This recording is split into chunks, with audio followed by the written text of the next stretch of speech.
अभी मैं अररिया प्रखंड के चातर पंचायत में हूँ। चातर पंचायत आ चुका हूँ और मेरे साथ अभी है अबू तालिब। इनके पापा मुखिया प्रतिनिधि हैं। हम इनसे जानेंगे कि इस बार इनका नॉमिनेशन नहीं हो पाया, लेकिन इनके जो जानने वाले थे इन्होंने अपने कैंडिडेट को फाइट करवाया और चुनाव जीता 488 वोट से। ये पूरी बात इनसे जानते हैं कि इस बार इनका नॉमिनेशन क्यों नहीं हो पाया था। सिटी न्यूज़ में आपका स्वागत है। सबसे पहले तो मैं आप लोगों का दिल की गहराई से शुक्रिया अदा करता हूँ सन सिटी न्यूज़ का कि आप लोग यहाँ पर आए और आप लोगों ने हमें समय दिया।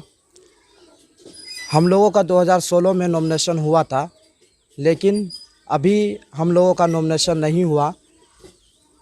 अब ये साजिश के तहत नहीं हुआ या फिर अथॉरिटी के लापरवाही से नहीं हो पाया, तो हमें इस पर बहस नहीं करना है। और दूसरी पॉइंट की बात ये है कि जब 2016 में हुआ तो 2021 में क्यों नहीं होगा। सारा डॉक्यूमेंट्स वही, सब चीज़ वही। इसमें अगर देखा जाए तो कोई ना कुछ साजिश थी, चाहे वो विपक्षी की तरफ से हो, चाहे वो अथॉरिटी की लापरवाही हो, जिसकी वजह से हम लोग का नामांकन नहीं हुआ।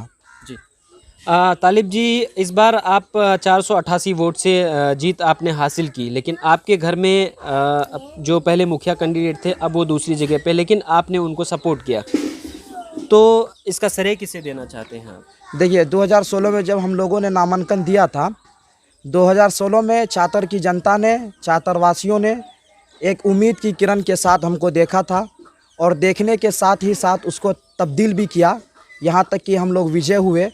और वो जीत सिर्फ हमारी जीत नहीं थी, बल्कि ये पूरे चातर वासियों की जीत थी। और ठीक इसी तरह जब हम लोगों का नॉमिनेशन नहीं हुआ, हम लोगों ने किसी को समर्थन दिया और ये समर्थन समाज के लोगों ने हमको राय मशवरा दिया कि हमें इस तरह करना चाहिए।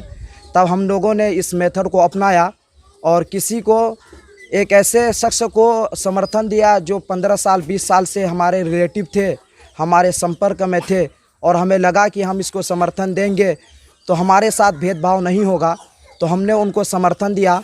और जिस तरह हमने अपना पहले चेहरा दिखाया था, उसी तरह चेहरा दिखा करके फील्ड में हमने लोगों से वोट मांगा। और वोट मांगने के साथ ही साथ जनता ने जिस तरह 2016 में उम्मीद की किरण के साथ हमको देखा था, और उसी तरह 2021 में देखा। और देखने के साथ ही साथ ईश्वर की कृपा से और चातर वासियों के सहयोग के वजह से हम लोग विजय हुए और हमारी जीत हुई। और वो जीत काफ़ी अच्छे खासे वोट से हुई, 488 वोट से हम लोगों ने लीड किया। और दूसरी बात यह है कि मैं चातर वासियों को दिल की गहराई से शुक्रिया अदा करता हूँ।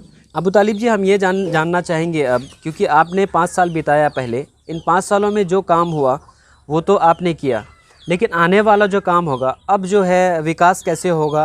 अब आपके घर में मुखिया प्रतिनिधि हैं और मुखिया कोई और हैं, तो मिल के विकास की राह पे अब आप दोनों चलेंगे, तो सबसे पहला जो प्राथमिकता अब होगी आपकी, वो क्या होगी? पंचायत में सबसे ज़्यादा किस चीज़ की ज़रूरत है, और जो आपको लगता है कि पिछले 5 सालों में नहीं हो पाया, अब वो जा कर के पूरा करेंगे, क्योंकि दोबारा फिर से आपको जनता ने मौका दिया है? देखिए, हम लोगों ने जब पंचायत का सर्वे किया तो पंचायत के सर्वे से ये पता चला कि लोगों को शौचालय की बहुत ही सख्त ज़रूरत है।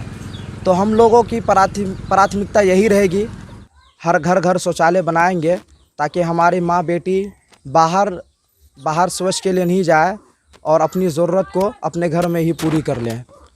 और दूसरी कोशिश हमारे ये रहेगी कि हम लोगों ने 1212 लोगों का इंदिरा आवास में नाम जुड़वाया है, और वो 1212 लोगों को वो लाभ पहुँचे। और हमारी कोशिश ये भी रहेगी कि जिन लोगों को इंदिरा आवास का लाभ नहीं मिला है, उन लोगों को हम लोग इंदिरा आवास का लाभ दें। ये बताइए कि आपने शिक्षा पे इन 5 सालों में कितना काम किया और आने वाले टाइम में कितना काम होगा? हम लोगों ने प्राथमिक मध्य विद्यालय लहटौरा का घेराबंदी भी किया है, और शिक्षा के ऊपर हम लोग ये कोशिश करेंगे कि जहाँ जहाँ स्कूल है, सारे स्कूल को हम घेराबंदी करें और स्वास्थ्य केंद्रों को बनवाएंगे। और वहाँ पर कोशिश हमारी ये रहेगी कि वहाँ डॉक्टर बैठे और लोगों को वहाँ से सहयोग मिले, अररिया नहीं जाना पड़े। तो स्ट्रीट लाइट पे क्या फोकस रहेगा? स्ट्रीट लाइट में 7 निश्चय 2 के तहत हमें जो भी स्ट्रीट लाइट प्राप्त होगा, हम कोशिश करेंगे कि हर वार्ड में वो पहुँचे, हर जगह पर वो लगे।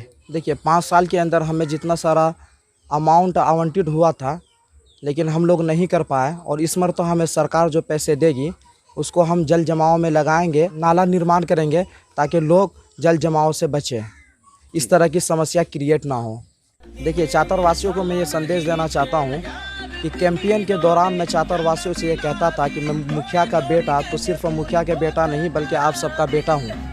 तो इस चीज़ को आप अपने माइंड में रखें और ये ना सोचें कि हमने उसको वोट नहीं दिया वो जीत गए। नहीं, ये जीत जो हुई है पूरे चातरवासियों की जीत हुई है और हमें पूरे चातरवासियों ने वोट दिया है और इस वजह से हम लोग विजय हुए। तो आप हमारे पास आएँ और अपने काम को लेकर के आएँ ताकि हम लोगों के संपर्क में जुड़ें और आपकी समस्या को हम हल करें। और हमारी कोशिश यही रहेगी, चाहे वो रात हो चाहे वो दिन हो, हमें जब बुलाएंगे जब कॉल करेंगे, आपका बेटा हर जगह आपके लिए हाजिर रहेगा। बात करने के लिए बहुत बहुत शुक्रिया, धन्यवाद।